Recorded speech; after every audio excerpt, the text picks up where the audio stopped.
Aspek finansial merupakan aspek yang berkaitan dengan keuangan suatu usaha, baik dari investasi awal dan keuntungan yang diperoleh dari hasil penjualan. Selanjutnya, apa sih manfaat dan tujuan dari aspek finansial? Aspek finansial ini merupakan aspek yang sangat penting. Salah satu tujuannya yaitu untuk memberikan gambaran mengenai keuntungan perusahaan. Dan aspek finansial ini kita dapat memperkiraan pendanaan dan aliran kas pada sebuah bisnis atau proyek. Kemudian, apabila kita tidak melakukan aspek finansial ini, maka kita akan sulit untuk memperhitungkan keberhasilan usaha. Karena dengan kita melakukan aspek finansial, kita dapat memperhitungkan pengeluaran, pendanaan, dan yang akan dilakukan ke depannya seperti biaya-biaya yang lainnya yang sudah diperhitungkan sebelumnya.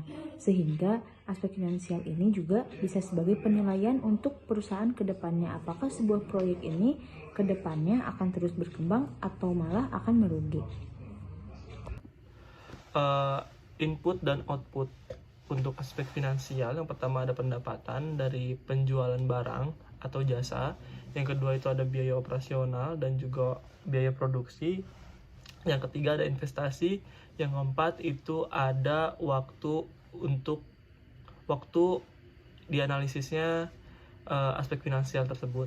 Lalu outputnya yang pertama laba atau rugi, yang kedua ROI atau return of investment, yang ketiga ada rasio keuangan, dan yang keempat ada analisis sensitivitas. Terima kasih.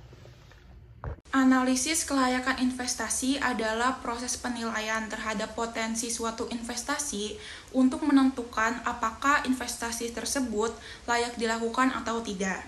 Maka, dengan dilakukannya analisis kelayakan investasi ini bertujuan untuk mengidentifikasi, mengevaluasi, dan memahami implikasi finansial dan non-finansial dari suatu investasi sebelum keputusan investasi tersebut dibuat. Dalam melakukan analisis kelayakan investasi, kita perlu melakukan beberapa perhitungan. Yang pertama yaitu perhitungan mengenai kebutuhan modal. Modal di sini dibagi menjadi dua, yaitu modal investasi dan juga modal kerja. Modal investasi didapatkan dari fixed asset yang kita punya, baik itu tangible maupun intangible. Serta modal kerja didapatkan dari kelebihan aktiva lancar di atas hutang lancar yang kita punya. Yang kedua yaitu perhitungan mengenai sumber modal yang akan kita pakai. Sumber modal ini dapat kita dapatkan dari modal sendiri maupun peminjaman dana dari bank.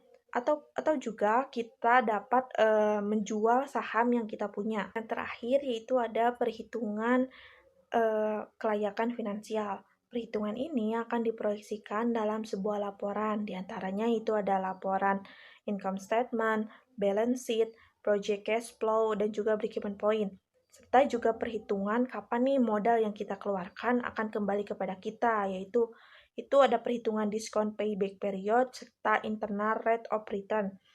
Nah, perhitungan-perhitungan yang sudah kita lakukan tadi atau yang bisa disebut analisis kelayakan investasi yang sudah kita lakukan, ini menjadi salah satu tolak ukur sebuah perusahaan dapat dikatakan layak ataupun tidak layak dijalankan. Karena perusahaan yang layak itu akan akan memberikan manfaat dan juga mendapatkan keuntungan yang besar.